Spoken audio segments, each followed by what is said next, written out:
So we're gonna be making ground duck for this big boy because he's been having allergies with the ground chicken that I've been making. So we're gonna make you duck. We're gonna grind some duck for you. All right, so I thawed the duck out yesterday. This is what we're doing. We have Culver duck, whole ducks, all natural. And it says no antibiotics, no added hormones, which is great. All right, straight up duck. Coda, what are you doing, bud? All right. So I'm down in the basement. I have everything set up. Got the grinder, butcher knife, butcher block, 3 of the duck. I have 3 more upstairs. The container that the meat's going to go into. And this is a great meat grinder. We got this at Cabela's, as you can see. So this is the Carnivore grinder. And I just wanted to point this out. This part of the duck reminds me of a snapping turtle, doesn't it? I'm sorry, I'm one of those people who like see things in whatever, and to me it looks like a snapping turtle or something. But, okay. All right. So I'm gonna chop these up first, get them loaded up in the tray here, and then run up and get the others before I start grinding it. And I'll let you see what that looks like. We do have, it's like an ice pack that goes around the neck here of the grinder to keep it cold. Since I'm not doing much, since we don't have a lot to chop, I'm not putting that on.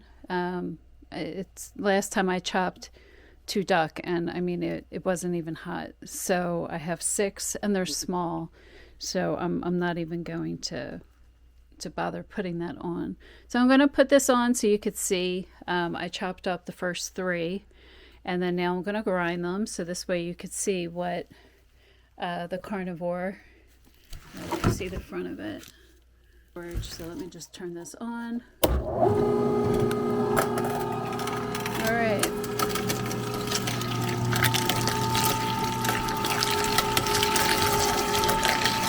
And it comes with different size plates that you could put in for the grinding size of the meat. But this one works well for us. Just gonna finish doing this. You just put this in there. Obviously don't put your fingers in there. And then there's a little stick that they give you to, you know, if anything gets stuck, you can either reverse it, so turn the knob to reverse, or use the little jabber thing that they have. But luckily I don't need that now that my hands are dirty. But alright, so I just wanted to show you what this looks like. So I'm going to do this, chop the other duck, and finish grinding. So you know what? I should probably show you what this looks like in case any of you are interested in duck. Alright, so I just chopped the neck area off, but this is what it looks like. If I can get this to center. There we go. Okay, so this is what the duck looks like. The neck, and then you got the wings, the legs. All right, that's the opposite end. All right, so I just removed the neck area. So I'll throw that in there for when I'm ready to grind. All right, and now I'm gonna remove the wings and the legs, so then it just gives me the torso. And the torso just separates nicely in the middle. Here is the ground duck. Here's all 6. This is how much meat it made. So I'm going to start packing it. First I'm going to run up. I want to take some of the supplies up so I can get that in the dishwasher. Everything cleaned up. I wiped down the grinder with bleach. and cleaned everything off, even over by the sink, because when you're grinding, stuff just shoots everywhere. So that's why you want to cover the walls, cover the tables, cover yourself. We use these, the multi-purpose disposable aprons, which are great. Gloves before I handle anything. But in Radar, we're eating the same food. I would get the gallon bags because we would go through them so quickly. So I'll just use the quart. So I'll use these bags. And all right, now we're gonna get filling and sealing. This part does get messy because I use the spoon, or the little shovel spoon thing that they give with the kit. They have different sizes, but normally a tablespoon would be better to really get it in, because it does get messy shoveling, and then it gets all around the edges. And I have some paper towels here to wipe the corners. But so I fold the edges over, and then I spread the bags. That way the meat will be nice and open, and I can just bloop the meat in. I'm going to use some of the rest of the gallon bags for Radar, because he eats so much and goes through a lot quickly, unlike Coda, because he only gets a few ounces each meal 2 times a day, whereas Radar gets 13 ounces twice a day, so 26.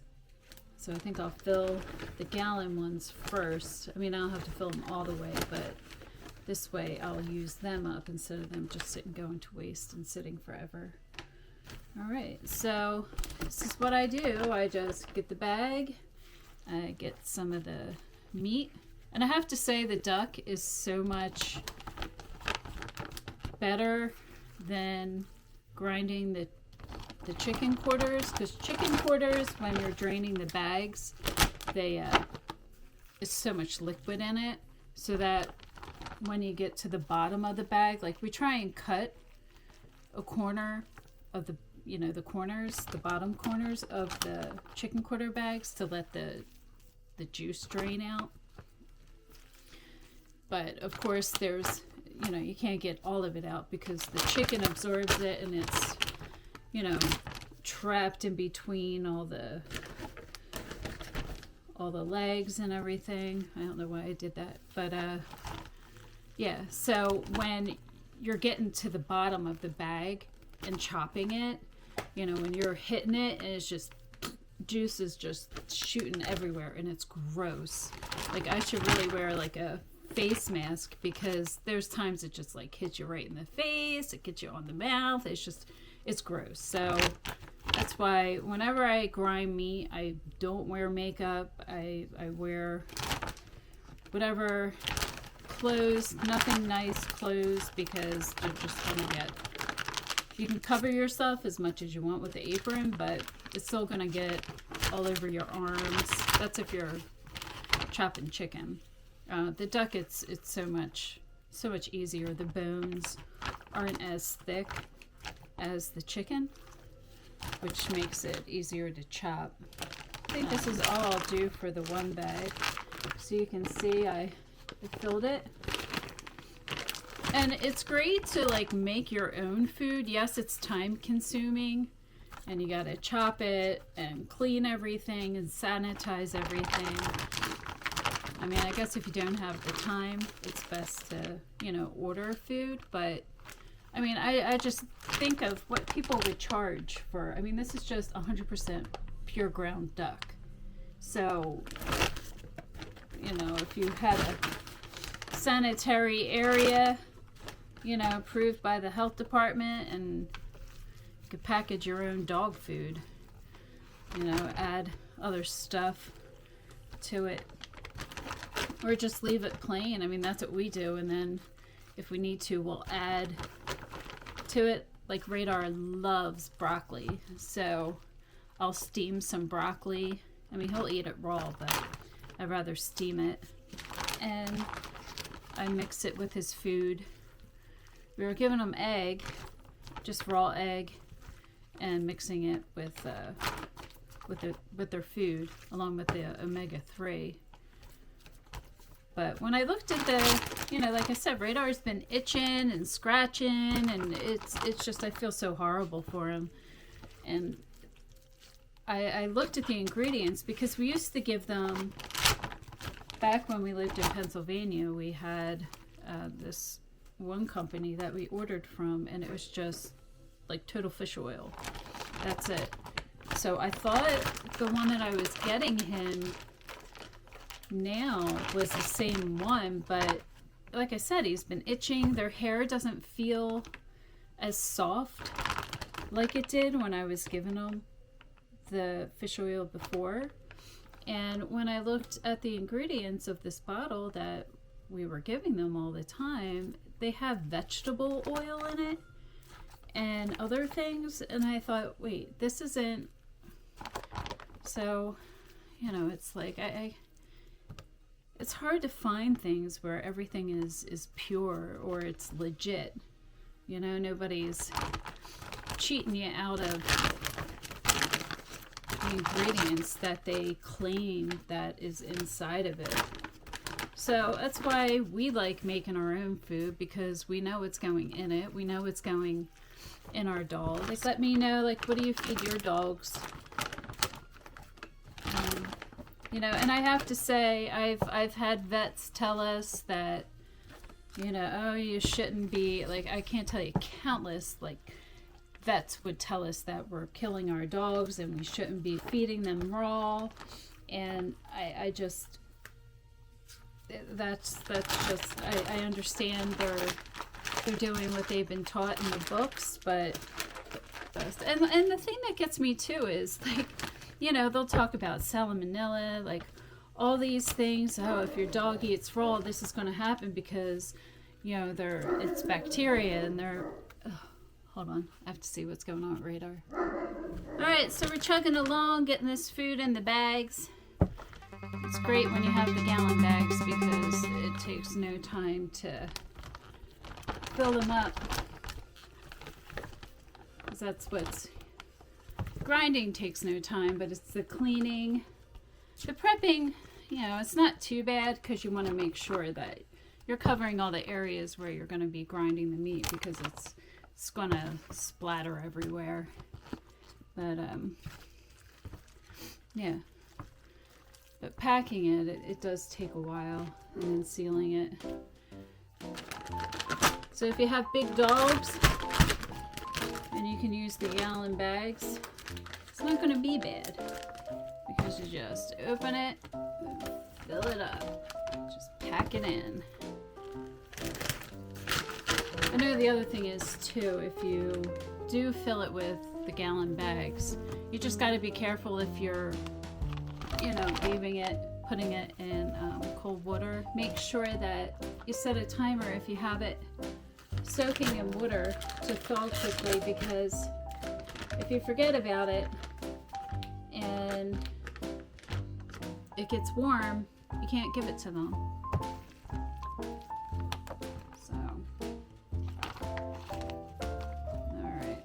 So these bags are smaller, as you can see, so the tops just get pretty nasty. Yeah. Alright, so I'm going to start sealing these up and then continue filling them. And then once we're done, I'll show you how much we got.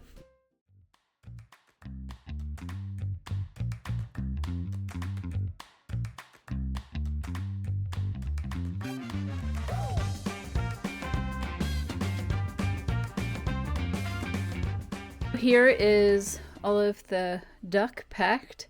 So we have the gallon bags here, and then we got the quart. These three are quarts. This one is a gallon bag, but it was what was left, so I used that. I didn't seal this one because this is what I'll give Radar, because we need food for tonight. So I'll use this for him for dinner. And then this I will put in the freezer. So let me show you the chicken we have. Okay, so in here is all the chicken. I bought 80 pounds of the chicken quarters and ground that. So it just stinks that now Radar is not going to be eating any of that. So I mean, at least we'll be supplied for Coda for a long time. Okay, so I'm going to take this all upstairs and I'm going to label it duck so we don't confuse the two because they look very similar. And then I'll bring all the rest of the dirty dishes up so I can get them cleaned and sanitized. And I gotta clean and sanitize the sealer because it gets gook and blood and juice and all the goodness in there. So I'm gonna take this all up, put it away. Everything is clean, and I see that the bird feeder is empty, so I figure we should take a little stroll and feed the birds. I bet they're very hungry. So, come on, boys. Okay, let's go feed the birds.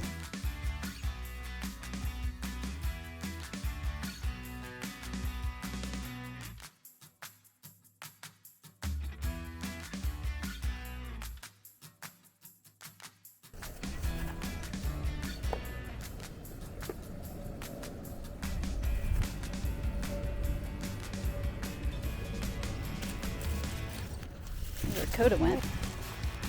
Let's see. I was trying to make a deer out of sticks on the white snow, but now it's, I don't know if you can see it. The wind is blowing everything around. I should have took pictures of it before while it was still snow behind it. It's like a white canvas, and now it's brown and Radar's taking the sticks out of it.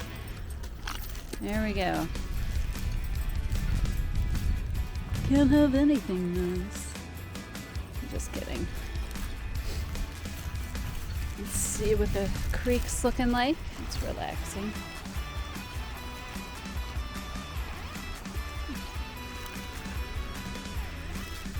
So out here we found, well, we had to move this up because it's like marble or something. I don't know, it's very slippery. And then there's car parts all over the place back here. It's from a headlight.